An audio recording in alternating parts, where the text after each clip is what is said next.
Hey hi hello everyone, welcome back to my channel great upper six. मैं हूं पवन आनंद, आपका teacher, आपका guide, आपका मेंटोर, आपका दोस्त। और ये है हमारा पार्ट 4 वीडियो नेशनल इनकम के ऊपर। और इस वीडियो में हम डिस्कस करने जा रहे हैं स्टॉक वेरिएबल्स क्या होते हैं, फ्लो वेरिएबल्स क्या होते हैं। इसके बाद नेक्स्ट हम डिस्कस करेंगे जो 3 फेजेस फ्लो ऑफ इनकम होता है। ऑल्दो हमने एक पहले वीडियो में डिस्कस किया था सर्कुलर फ्लो ऑफ इनकम की बात हमने करी थी 2 सेक्टर मॉडल के अंदर। इसमें हम बात करेंगे ओवरऑल जो है जो 3 डिफरेंट फेजेस हैं फ्लो ऑफ इनकम के, जिसमें प्रोडक्शन फेज है, इनकम फेज है, एक्सपेंडिचर फेज है, उसकी हम बात करेंगे। और उसके बाद हम नेक्स्ट बात करेंगे, उसके बाद सबसे इंपॉर्टेंट, बहुत इंपॉर्टेंट टॉपिक रहेगा वो इन्वेस्टमेंट क्या होता है, कैपिटल फॉर्मेशन क्या चीज़ है। और फिर हम आएंगे आगे डोमेस्टिक टेरिटरी क्या चीज़ है, रेजिडेंट क्या चीज़ है, उसके बाद डोमेस्टिक इनकम, नेशनल इनकम। इस तरह से हम स्टेप बाय स्टेप जो है नेशनल इनकम को पूरा कवर करते जाएंगे। तो चलिए इस वीडियो में हम स्टार्ट करते हैं। हमारा जो नेक्स्ट टॉपिक है हमारा, that is stock variables versus flow variables. तो देखो, नाम से ही आपको मालूम पड़ रहा है ना कि स्टॉक है, कोई चीज़ रुक गई है, स्टॉक वेरिएबल। तो यहाँ पे हम बात करते हैं कि ऐसे वेरिएबल्स जिसको आप एक पॉइंट ऑफ टाइम पे उसको आप मेजर कर सकते हैं, उनको बोलते हैं हम स्टॉक वेरिएबल्स। ठीक है ना, जिसको आप किसी those variables which can be measured at a point of time are called stock variables. I repeat, those variables which can be measured या which are measured at a point of time are called stock variables. अब flow variables के बारे में बात करेंगे तो उसका बिल्कुल ऑपोजिट हो जाएगा वो, those variables which are measured over a period of time, है ना, those variables which are measured over a period of time. इसको मैं एक एग्जांपल लेके आपको डिफरेंशिएट करके बताता हूँ कि कैसे इसमें डिफरेंस किस चीज़ का है। जैसे आपके मोबाइल फ़ोन में कैमरा है ना, अगर आप उससे एक किसी की फ़ोटो लेंगे तो स्टिल फ़ोटो जो होती है वो आप एक मोमेंट को कैप्चर करती है वो, तो उसको हम कहते हैं कि स्टॉक हो गया एक तरह से, है ना। और अगर आप उसी कैमरा से जो है, उसी फ़ोन से अगर आप किसी का वीडियो बनाएंगे इस तरह से करके, तो वो क्या है, बेसिकली एक फ्लो वेरिएबल है, क्योंकि वो एक पीरियड ऑफ टाइम को उसमें कैप्चर करेगा वो, तो फ्लो वेरिएबल हो गया वो। हालांकि ये एग्जांपल आपको इसमें लिखना नहीं है ना। लिखने के लिए हमारे पास जो जो दूसरे एग्जांपल्स हैं, जो इकोनॉमिकली जिसको हम बात करते हैं कि जो इकोनॉमिक्स एग्जांपल्स हैं, उसकी हम बात करेंगे इसके अंदर कि स्टॉक वेरिएबल्स क्या होते हैं, फ्लो वेरिएबल्स क्या होते हैं।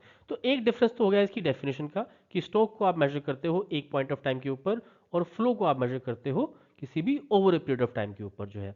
दूसरा जो डिफरेंस है वो भी इसी से कहीं ना कहीं रिलेटेड है, कि स्टॉक वेरिएबल के अंदर टाइम डायमेंशन नहीं होती है किसी भी तरह की। There is no time dimension in stock variable, it's a static जो कॉन्सेप्ट होता है एक तरह का। ये फ्लो वेरिएबल जो उसमें एक टाइम डायमेंशन की बात हो रही है, चाहे वो उसको आप पर मंथ मेजर करेंगे, पर ईयर मेजर करेंगे, तो इस तरह से फ्लो वेरिएबल के अंदर एक टाइम डायमेंशन की बात होगी। और उसके बाद जो है आप ये कह सकते हैं कि जो फ्लो वेरिएबल्स हैं वो थोड़ा डायनामिक होते हैं, they are not static variables जो है। तो ये जो एग्जैक्ट डेफिनेशन जो लिखनी है आपको, हालांकि ऑलरेडी मैं आपको बता चुका हूँ, बट फिर भी जो है वो हम डिस्कस करते हैं, स्लाइड के साथ बात करते हैं उसके बारे में हम लोग। तो ये है स्टॉक वेरिएबल्स, है ना। I use this highlighter. तो स्टॉक वेरिएबल्स क्या होते हैं, which are measured at a point of time. Second, which is a static concept, it does not have any time dimension। तो ये हो गए हमारे स्टॉक वेरिएबल्स। और इनके एग्जांपल्स क्या होंगे, देखो, किसी भी फर्म की कैपिटल को अगर आपको मेजर करना हो कि कितनी एसेट्स हैं, कितनी लाइबिलिटीज हैं, उसको एक पॉइंट ऑफ टाइम पे हम मेजर कर सकते हैं। सेंट्रल बैंक हमारी कंट्री का, अगर हमारी कंट्री के अंदर अगर वो मनी सप्लाई को मेजर करना चाहे, तो वो भी एक पॉइंट ऑफ टाइम के ऊपर मनी सप्लाई को मेजर कर सकता है। हालांकि सुनने में लगता है कि मनी सप्लाई तो पूरी कंट्री की है और over a period of time measure होती होगी। नहीं, एग्जाम में ये क्वेश्चन बहुत बार पूछा हुआ उन्होंने, सीबीएसई ने, इवन आईसीएसई ने भी एक बार पूछा हुआ ये क्वेश्चन जो है, कि जो मनी सप्लाई है वो कौन सा कॉन्सेप्ट है, तो वो स्टॉक वेरिएबल होता है, फ्लो नहीं होता। इसके अलावा किसी पर्सन की वेल्थ है, किसी कंट्री के पास मिनरल वेल्थ है, तो वो भी स्टॉक कॉन्सेप्ट है। हम अगर बात करें कि हमारे घर की छत पर जो वाटर टैंक है उसमें कितना पानी है, तो we can measure at a point of time, है ना। आपके सेविंग अकाउंट में कितनी मनी पड़ी हुई है, तो आप ज़रा एक फ़ोन से मिस्ड कॉल देंगे बैंक को, वहाँ से आपके पास मैसेज आ जाएगा कि इतना आपका बैलेंस है। That is also kind of you can से स्टॉक कॉन्सेप्ट हो गया एक तरह से। तो जो भी वेरिएबल्स एक पॉइंट ऑफ टाइम पे मेजर होंगे, उनको बोलते हैं हम स्टॉक वेरिएबल्स बोलते हैं। अब आते हैं हम फ्लो के ऊपर आते हैं। ये सॉरी, इसके एग्जांपल थे पीछे, वेल्थ और कैपिटल स्लाइड में थे। फ्लो वेरिएबल्स क्या होते हैं, measured during a period of time, और you can say measured over a period of time, इसको हम बोल सकते हैं यहाँ पे। जैसे per hour, per day, per year आप इसको मेजर करेंगे। It's a dynamic concept.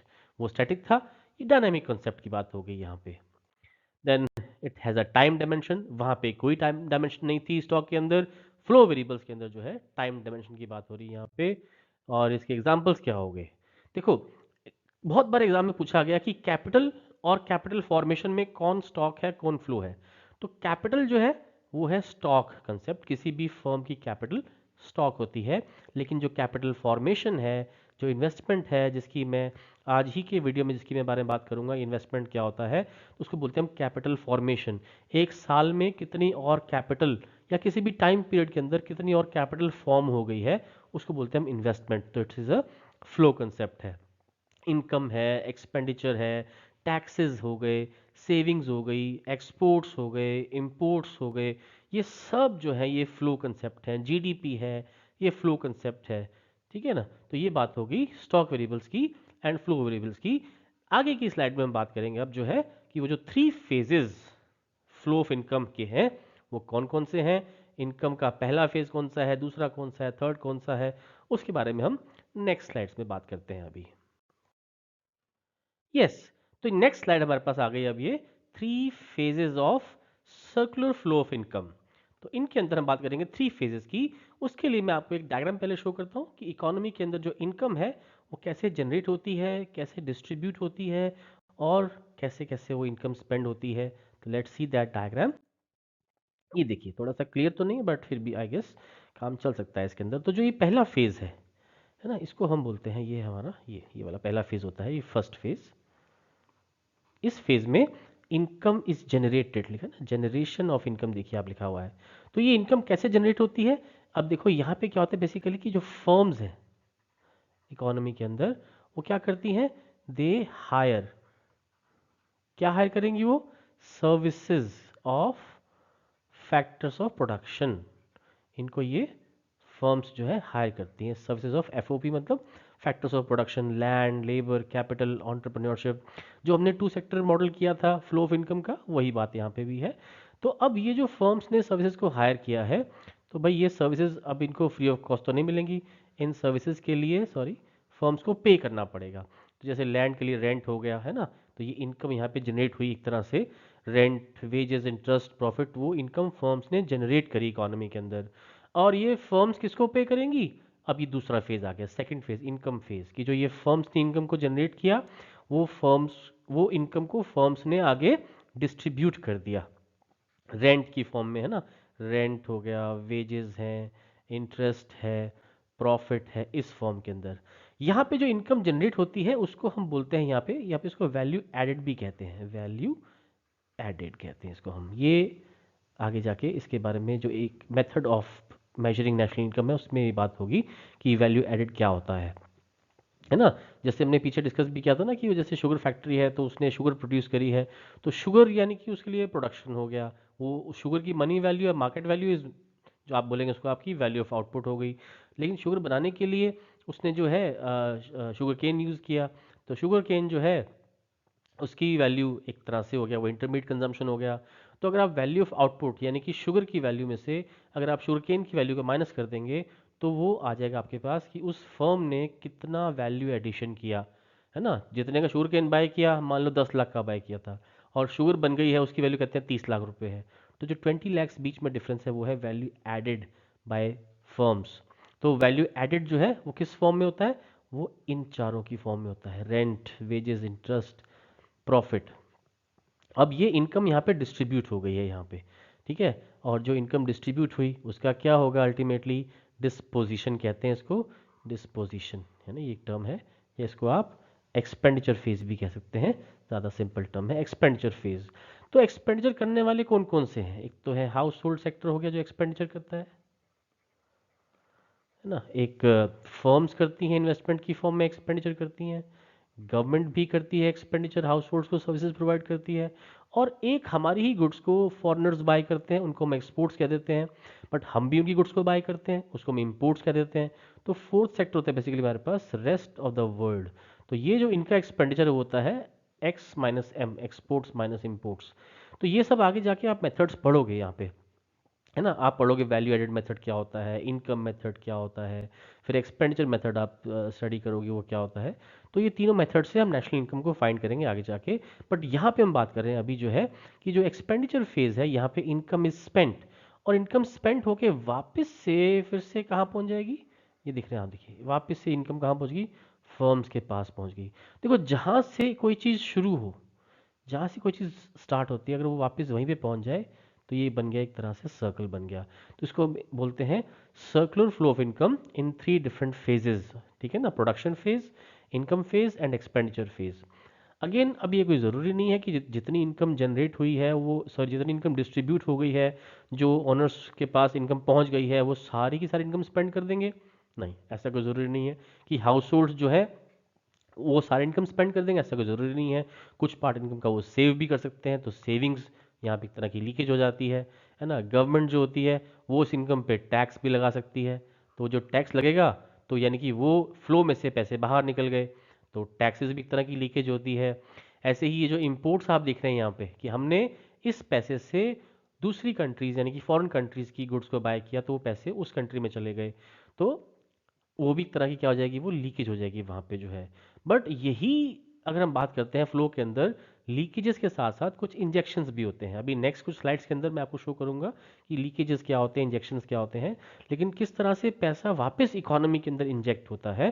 तो उसमें एक तरीका तो है कि फर्म्स अगर वो बोरो करती हैं सेविंग्स को, यू रिमेंबर हमने टू सेक्टर मॉडल किया था, उसमें दिखाया था हमने कि फर्म्स इन्वेस्टमेंट करती हैं, कहाँ से आता है पैसा, हाउस होल्ड्स जो सेव करते हैं उस पैसे को वो बैंक में या फाइनेंशियल मार्केट में इन्वेस्ट करेंगे, बॉन्ड्स के अंदर, तो वहाँ से फर्म्स के पास मनी आ जाएगी, बोरो कर लिया उन्होंने और उसको फर्म्स इन्वेस्ट करती हैं। अगर फर्म्स इन्वेस्ट करेंगी तो इसका मतलब वो मनी फिर से इकोनॉमी के अंदर इंजेक्ट हो जाती है।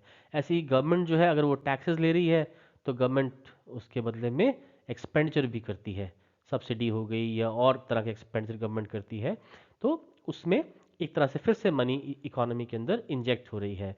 और तीसरा जो लास्ट है बट नॉट द लीस्ट, कि अगर इम्पोर्ट्स हैं जिससे पैसा बाहर जा रहा है, तो उसका ऑपोजिट भी होता है कि एक्सपोर्ट्स भी होते हैं जिससे पैसा वापस इंजेक्ट हो रहा है अगर इकोनॉमी के अंदर। तो वही बात है कि अगर फिर से हम कह देंगे कि लीकेजेस जो है आर इक्वल टू इंजेक्शंस, तो ये फ्लो फिर से कंप्लीट हो जाएगा पूरा का पूरा। तो अगर फ्लो कंप्लीट हो गया, हम बोलते हैं इकोनॉमी इज इन इक्विलिब्रियम। इस फ्लो की बात मैं आपसे एक और यूनिट में आगे जाके करूंगा जिसका नाम है theory of income output and employment. वहां पे हम बात करेंगे कि एग्रीगेट डिमांड क्या चीज़ है, एग्रीगेट सप्लाई क्या चीज़ है। ये फ्लो वहां पे फिर से काम आएगा, क्योंकि इस फ्लो के अंदर जो दो फेजेस हैं, यानी कि पहला फेज जो है ये वाला फर्स्ट फेज, और जो सेकंड फेज है ये बेसिकली एग्रीगेट सप्लाई को शो करते हैं, और जो थर्ड फेज है वो एग्रीगेट डिमांड को शो करता है। इसके बारे में डिस्कशन अभी हम रहने देते हैं अभी इस वीडियो के अंदर, तो इसको हम बाद में डिस्कस करेंगे कि एग्रीगेट सप्लाई एग्रीगेट डिमांड क्या चीज़ होगी। बट अल्टीमेटली बात वही है, हम कर तो वही रहे हैं। तो हम बोलते हैं ना कि जब an aggregate demand is equal to aggregate supply, तो इकोनॉमी इज इन इक्विलिब्रियम। तो यहाँ पे भी वही बात है कि फ्लो कंप्लीट हो गया, इकोनॉमी इज इन इक्विलिब्रियम। तो ये 3 फेजेस हैं फ्लो के। अब हर एक फेज में क्या क्या हो रहा है वो मैं आपको जो अभी स्लाइड्स में उनमें आपको दिखाता हूँ। So let's jump on to the next slide. Yes, this is first phase is income, sorry generation phase है ना, जहाँ पे इनकम जनरेट होती है। और ये कौन करती है जनरेट, ये बेसिकली फर्म्स करती है ना, कि देखिए फर्म्स जो है,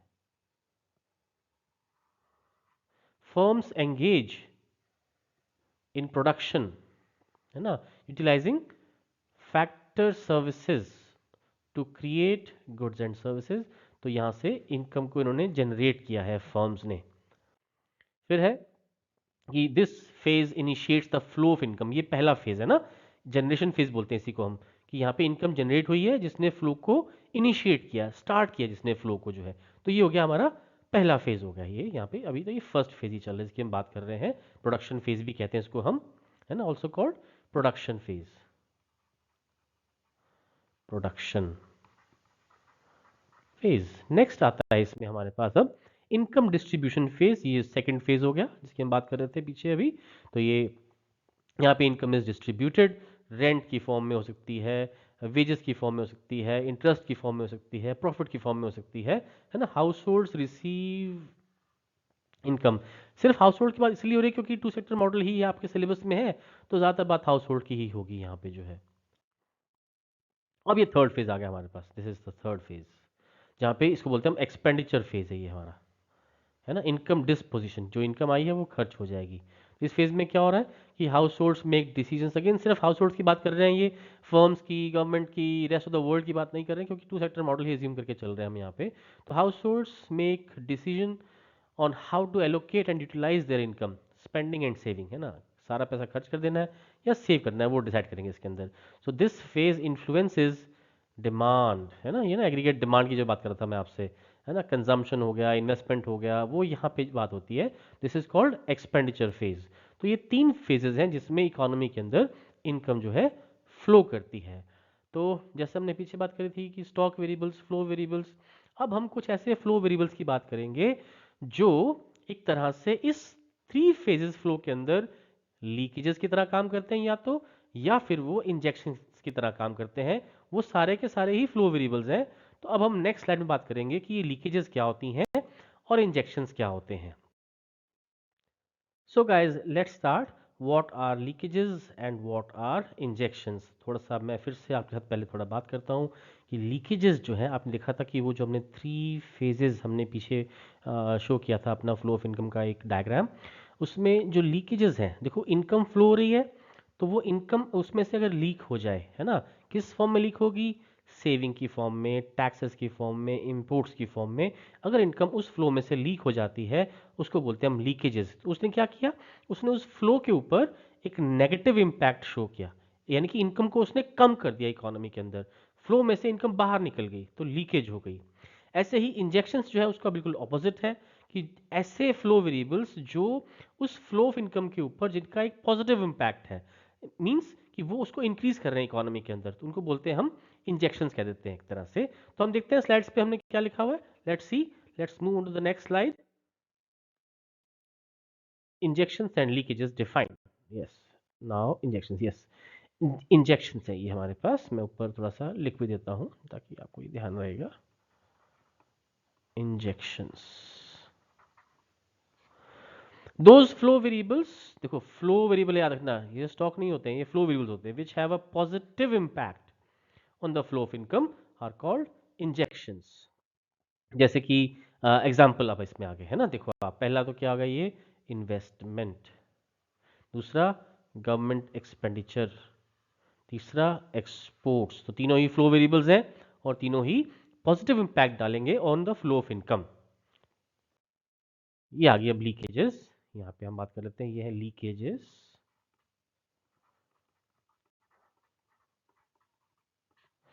Those flow variables, again, these are flow variables which have a negative impact on the flow of income are called leakages. और examples क्या क्या हो गए, savings, taxes and imports. तो ये when these leakages are equal to injections, then we say economy is in equilibrium, जो वो flow है income का वो complete हो जाएगा। ठीक है, तो ये हो गया हमारा डिफरेंस लीकेजेस का एंड इंजेक्शंस का। अब इसके बाद का टॉपिक जो है, इसी वीडियो में मैं उसको स्टार्ट करने जा रहा हूँ, इन्वेस्टमेंट की बात हम करेंगे कि ये इन्वेस्टमेंट क्या होता है, जो कि बहुत ही एक इम्पॉर्टेंट कॉन्सेप्ट है। थोड़ा ये वीडियो लंबा ज़रूर हो जाएगा, लेकिन वो बहुत इंपॉर्टेंट कॉन्सेप्ट है। ठीक है, तो see you in the next slide. Yes guys, जैसा कि आपको मैंने बताया कि मैं इसी वीडियो में इन्वेस्टमेंट भी स्टार्ट करने जा रहा हूँ, पर लास्ट मोमेंट पे मुझे लगता है कि वीडियो बहुत ज़्यादा लंबा हो जाएगा। तो इन्वेस्टमेंट क्या होता है, डेप्रिसिएशन क्या होता है, कैपिटल लॉस क्या होता है, डोमेस्टिक टेरिटरी क्या चीज़ है, नॉर्मल रेजिडेंट क्या होते हैं, डोमेस्टिक इनकम क्या होती है, नेशनल इनकम क्या होती है, ये सब मैं सोचता हूँ कि मैं आपको नेक्स्ट वीडियो में देता हूँ बना के इसका एक अच्छा सा वीडियो इसके ऊपर। तब तक के लिए आप इस वीडियो को अच्छे से देखिएगा, जो इसमें टॉपिक्स हैं उनको आप अच्छे से गो थ्रू करना। देखो नेशनल इनकम के अंदर क्या चीज़ है कि हर चीज़ लिंक्ड है ना, लिंक चलता आ रहा है पीछे से। अगर आपने पीछे का अच्छे से नहीं पढ़ा तो आगे का जो कॉन्सेप्ट है वो आपको उसमें क्लैरिटी नहीं होगी। तो प्लीज़ जो भी वीडियो मैं आपको भेज रहा हूँ उसको आप एक बार दो बार, अगर आपको लगता है कि फिर भी डाउट है तो आप इसको थर्ड बार भी देखिए उसको। लेकिन मुझे ऐसा लगता है कि जब आप इसको सुनेंगे बार बार तो आपको उसमें अंडरस्टैंडिंग ज़्यादा हो जाएगी उसके अंदर, है ना। ठीक है, हम एक बोर्ड के ऊपर लिख के भी मैं आपको चीज़ें सब करा सकता हूँ, बट वो उसमें बहुत टाइम लगेगा हमें उसके अंदर। तो इस तरह से बात करके और स्लाइड्स के थ्रू मैं कम टाइम में आपको ज़्यादा जो है नॉलेज आपके साथ में शेयर कर सकता हूँ अपनी। तो इसीलिए इसी के साथ मैं इस वीडियो को यहाँ पे एंड कर रहा हूँ। नेक्स्ट वीडियो के लिए आप please subscribe my channel, like it, share it. अच्छा लगे तो और लोगों को भी आप ज़रूर बताइए, बिकॉज शेयरिंग इज़ केयरिंग। ठीक है बच्चों, okay, good day, bye bye, stay blessed, stay healthy and